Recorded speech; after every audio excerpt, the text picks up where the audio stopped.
Video semalam viral berkaitan Terengganu tunai janji. Selepas umum 40,977 lot tanah untuk rakyat, hari ini Terengganu bergegar lagi.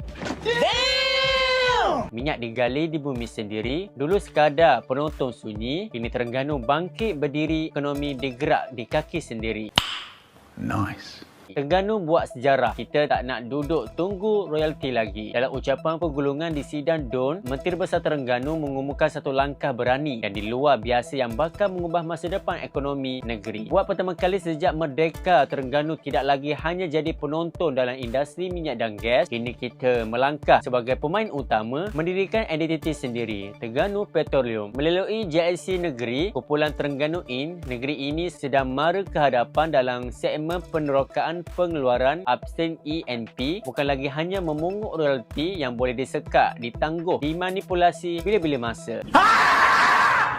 Dua lapangan minyak telah dikenal pasti. Rakan strategi iaitu dari Oman sudah bersedia. Perbincangan awal dengan Petronas telah dimulakan. Langkah ini akan menjadikan Terengganu bukan sekadar pengeluar, tetapi pemilik dan pelabur dan pengurus kepada hasil buminya sendiri. Ini bukan cakap kosong. Ini realiti baharu seperti gas. Kata Yan Ahmad Berhormat Menteri Besar, ini perkara baharu yang tiada sebelum 2018. Lebih 3 dekad hasil bumi Terengganu mengalir di negeri lain, disalurkan ke pusat.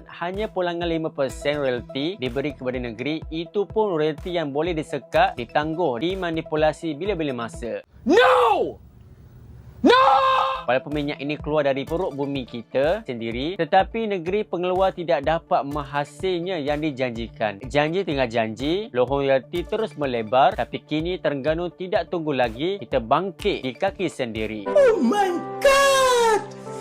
Wow! Sarawak ada Petros, Terengganu kini ada Terengganu Petroleum. Terengganu memiliki kepakaran anak negeri yang mahir dalam bidang oil and gas. Sudah tiba masanya mereka berbakti di negeri sendiri, membina ekonomi dan maruah tanah tumpah darah ini. Kita yakin anak watan akan jadi tunjang kejayaan Petroleum Terengganu. Rakyat Terengganu kini sedang menyaksikan detik bersejarah, bukan sekadar dalam sidang Dewan, tetapi dalam sejarah ekonomi negeri. 2025 adalah tahun kebangkitan ekonomi anak watan. Kita mulakan dengan berani dan kita akan mara dengan gagah. Saya bakal bertitik ini. Terima kasih kerana setia bersama Tarbiyah Backpackers dan kita jumpa lagi di next video akan datang.